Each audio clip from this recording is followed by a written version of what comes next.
So this study looked at pre-pregnancy and incidental early pregnancy exposure to GLP-1 agonists. And our primary outcomes were gestational weight gain in pregnancy and hypertensive disorders of pregnancy. So we found that there was a significant decreased risk of having gestational weight gain below the Institute of Medicine recommendations during pregnancy with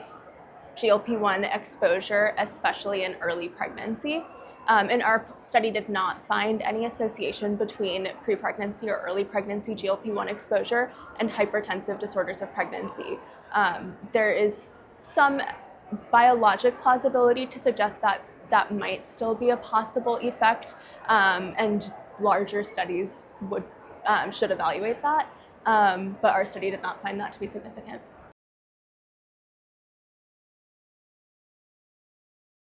I think this study kind of provides some additional guidance for clinicians to refer to, especially for those patients who may have incidental exposure to GLP-1 agonists, especially in early pregnancy or even pre-pregnancy. Of course, this is a small study and we need additional larger studies to kind of help guide us, but this is just one of the kind of early things that clinicians can rely on when they see a patient who's already been started on a GLP-1 and is now pregnant, and the OBGYN kind of has to step in and kind of think through what some possible risks are, and how this exposure to a medication might possibly impact this patient's pregnancy.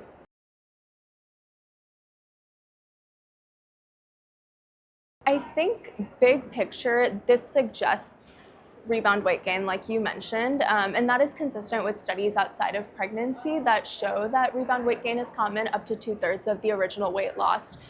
within the first year after discontinuation of the GLP-1, with the most rapid weight regain right after medication cessation. In terms of what to counsel patients who are now pregnant about these possible effects, I think it's reasonable to just kind of tell the patient that this is something that they can expect. In terms of why this finding might really reflect that rebound weight gain, once someone has lost weight and maybe moves down into a lower BMI category, the recommended weight gain in pregnancy actually increases, and so that might be partially how some people are at lower risk of being in the below recommended weight gain category after they stop this medication.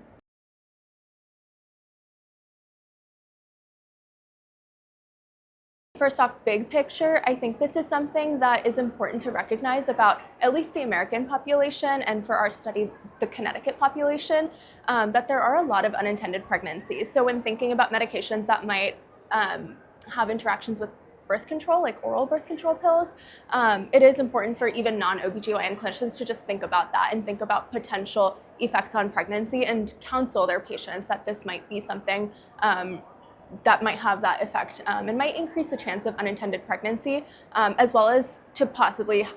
early on connect this patient to an OBGYN to kind of talk through long-acting reversible contraceptives or other types of methods for birth control if that is something that the patient desires. I think right now, based on the current limited evidence, the recommendation for the vast majority of patients is still to discontinue the GLP-1 agonist prior to conception.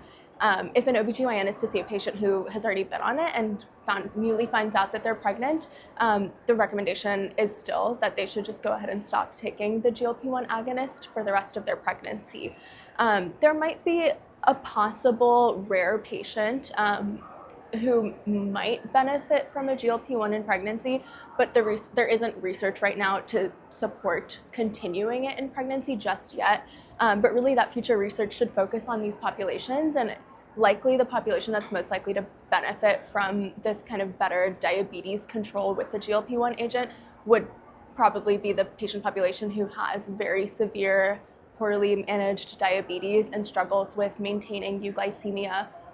just given the teratogenic effects of severe hyperglycemia during pregnancy as well. That might actually kind of offset the risks of the GLP-1 medication in pregnancy itself.